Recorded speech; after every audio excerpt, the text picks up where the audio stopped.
Medyo matagal na to ah. Parang ni-repair na to. Baon na baon eh. Parang ni-repair na.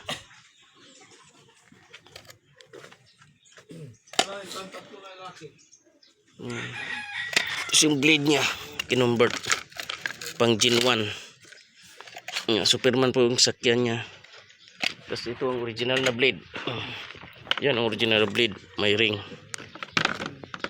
You know, may ring.